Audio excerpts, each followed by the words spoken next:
एक बार एक व्यक्ति अपने काम से लौटकर घर आया और साथ में पनीर लाया और पत्नी को कहा कि आज मेरे लिए बढ़िया पनीर की सब्जी बनाना, क्योंकि आज मैंने बहुत काम किया है और मुझे बहुत ज़्यादा भूख लगी है और मुझे कुछ बहुत अच्छा खाना है। उसकी पत्नी अपने कमरे से बाहर आई, पनीर लिया और कहा कि बिल्कुल आप हाथ पर धोकर तैयार हो जाइए, मैं आपके लिए बहुत ही स्वादिष्ट खाना बनाती हूँ।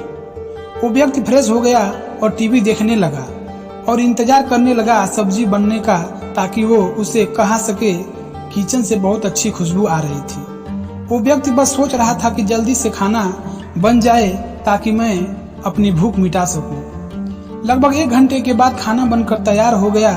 स्वादिष्ट सा भोजन अब खाना लगने ही वाला था कि उस व्यक्ति ने अपने पत्नी से पूछा कि खाने में नींबू है कि नहीं, क्योंकि मुझे पनीर की सब्जी नींबू डालकर खाना है। लेकिन पत्नी ने कहा कि नींबू तो खत्म हो गए हैं, आपसे कहा था लेकिन आप भूल गए। व्यक्ति ने अपने पत्नी से कहा कि रुको रुको, अभी खाना मत लगाओ, क्योंकि नींबू के बिना खाने में बिल्कुल मजा नहीं आएगा। तो मैं अभी गया और अभी नींबू लेकर आया। वो व्यक्ति वापस से कपड़े पहनकर तैयार हुआ और नींबू की पास वाली दुकान पर गया। वहां पर देखा तो नींबू नहीं थी। उसका दिमाग क्रोध से भर गया। उसने सोचा कि यार, उसके पास नींबू नहीं है, चलो थोड़ी आगे वाली दुकान पर जाता हूँ, शायद वहाँ नींबू मिल जाएगा। वो थोड़ा और आगे गया, लेकिन वहाँ पर भी नींबू नहीं मिले। अब उसने सोचा दूर की सब्जी मंडी चला जाता हूँ, वहाँ से नींबू लेकर आऊँगा, क्योंकि नींबू के बिना सब्जी में मज़ा नहीं आएगा। करीबन आधे घंटे के बाद वो करीब के सब्जी मंडी पहुँचा।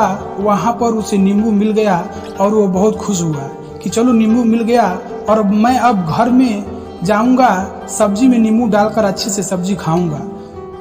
अब वो खुशी खुशी नींबू लेकर घर आया और पत्नी से कहा कि जल्दी से सब्जी गर्म कर दो, रोटी गर्म कर दो, मैं अच्छे से खाना खा सकूं। अब थाली लगाई गई, सब्जी परोसी गई और नींबू रखी गई। उसकी पत्नी सामने ही बैठी थी और वह व्यक्ति थोड़ी देर के लिए कुछ सोच में पड़ गया। उसके बाद उसने नींबू की प्लेट उठाई और दरवाजे से बाहर की ओर फेंक दी और जोर जोर से चिल्लाने लगा, मैं जीत गया, मैं जीत गया, मैं जीत गया। पत्नी ये देखकर घबरा गई और कही, ये पागल तो नहीं हो गए, इन्होंने सारे के सारे नींबू दरवाजे से बाहर की ओर क्यों फेंक दिया। उस पत्नी ने उस व्यक्ति पर चिल्लाया और कहा कि आप पागल हो गए हैं, अभी तो इतनी देर तक नींबू के बारे में पूछ रहे थे और अभी जब नींबू घर पर ले आए तो खाने पर बैठ गए और आपने इन नींबुओं को दरवाजे से बाहर फेंक दिया और अब चिल्ला रहे हैं कि मैं जीत गया, मैं जीत गया, मैं जीत गया।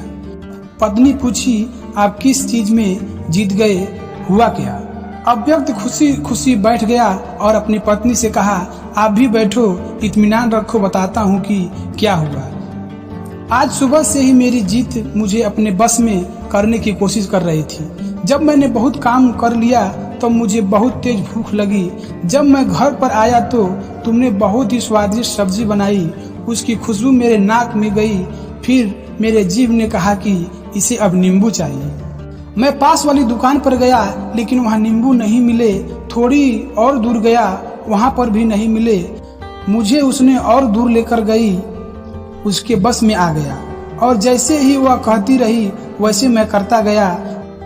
अब मैं वैसा ही करता गया जैसा वो मुझसे करवाती गई, लेकिन अंत में मैंने विजय प्राप्त कर ली।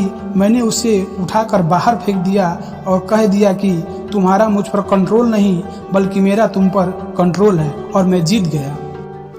कई बार लोगों को शराब पीने की आदत लग जाती है और उस चक्कर में वो भटकते रहते हैं। यदि एक जगह नहीं मिलती तो दूसरी जगह जाते हैं, दूसरी जगह नहीं मिलती तो तीसरी जगह जाते हैं। और अक्सर युवाओं के साथ ऐसा जरूर होता है कि वो शराब पीने के लिए बढ़ते हैं, सारी शराब खत्म हो जाती है। उसके बाद एक ना एक व्यक्ति जरूर कहता है कि यार और चाहिए, यार और चाहिए के चक्कर में शराब ढूंढने के लिए निकलते हैं। देर रात हो जाती है, भटकते रहते हैं, एक जगह नहीं मिलता, दूसरी जगह जाते हैं, दूसरी जगह नहीं मिलता, तीसरी जगह जाते हैं और अपने समय, पैसे और अपने आप को बर्बाद कर देते हैं। यदि आपको अपनी इंद्रियों पर विजय प्राप्त नहीं किया तो आप भी नींबू की खोज में सिर्फ भटकते रहेंगे और हमेशा परेशान रहेंगे। इसलिए अपनी इंद्रियों पर काबू पाइए और अपने जीवन को खुशी खुशी बिताइए।